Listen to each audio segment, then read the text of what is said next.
On August 26th of 2018, I posted a video with my own personal car for the very first time, and that car turned out to be this 1984 Porsche 944. Well, today is August 26th of 2019, which means I've officially owned my 944 for an entire year. And throughout the year, I've gone through a lot with this car, some good and some bad experiences.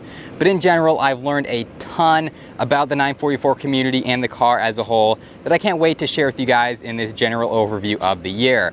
And I'm hoping this video is going to be not only entertaining, but also enlightening for all you potential owners out there. If you're looking into, purchasing a 944, definitely check out the whole playlist I've done with this car, but also stay tuned for the rest of this video because I want to kind of share my opinions and my experience with this car and really everything you need to know about ownership that I've learned over the past year.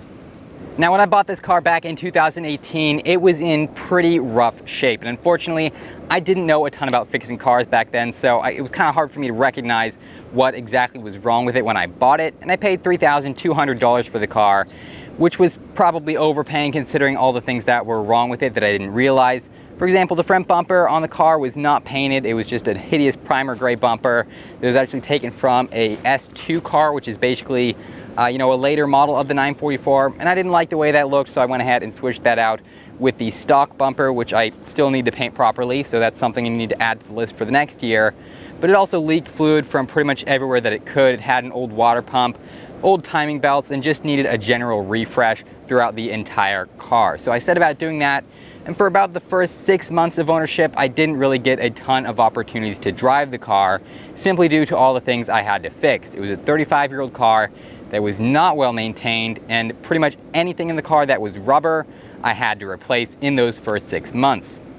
And that experience really prompted me to make my own video about the reliability issues with this car. Because of all the different things I had to replace, I discussed those in the video.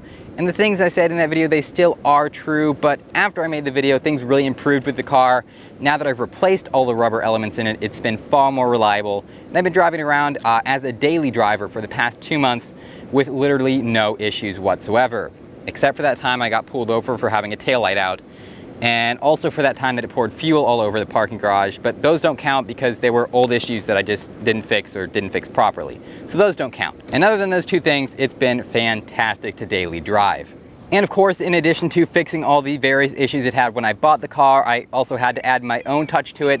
So I've done a few very small modifications, such as these mud flaps back here, which as you can see are doing the job very well, keeping the paint a little bit cleaner. I also, as you guys saw in some previous videos, added a hideous exhaust to the back of the car. Not a huge fan of the way that looks, but honestly, best $40 I ever spent because I love the way it sounds when I'm driving around. I'll insert a clip here. I've been having a ton of fun trying to see how loud I can make the exhaust burble when I let off the gas, and just annoying everyone in general.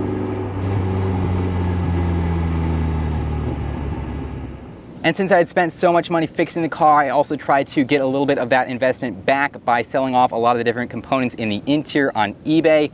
I got a fair amount of money for that actually, but clearly, as you can see, that still needs to be finished up as well. It's missing a boot for the shifter and just a few different pieces here and there that I would like to replace with aftermarket stuff that's cheaper.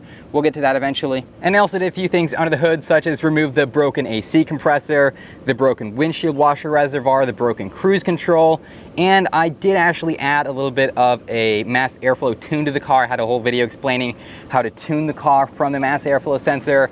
But a couple weeks after making that video, I decided to revert it back to stock because it did sound like it was running a little bit rich to me at idle. It felt better in higher RPMs, but at idle, I just didn't like the way it ran. So I went ahead and reverted that back to stock. And as you can see, pretty much everything else is stock. I haven't done any crazy engine swaps. I haven't put in an aftermarket cam, which I would like to eventually. I haven't done much to the car in terms of power mods, which is really the main flaw with this car, if you ask me, throughout the 1 year of ownership that I've had it. My one biggest complaint has been the speed, because it doesn't have any speed. It's a very slow car. It can keep up with normal traffic, but as soon as you try and step on it and pass people, that's where some of the issues lie. It's just not a fast car.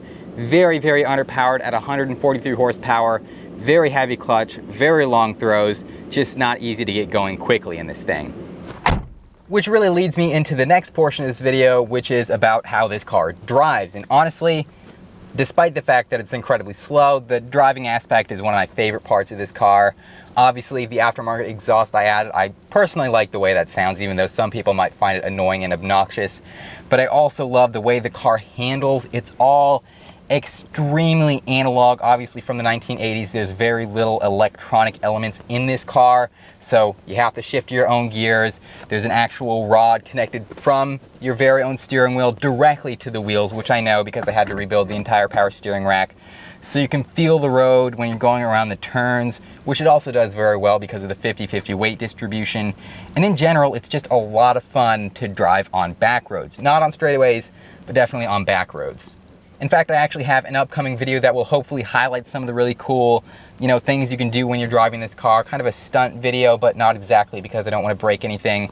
So definitely subscribe and stay tuned for that. But suffice it to say that it is a very, very fun car to drive, even though it's not fast.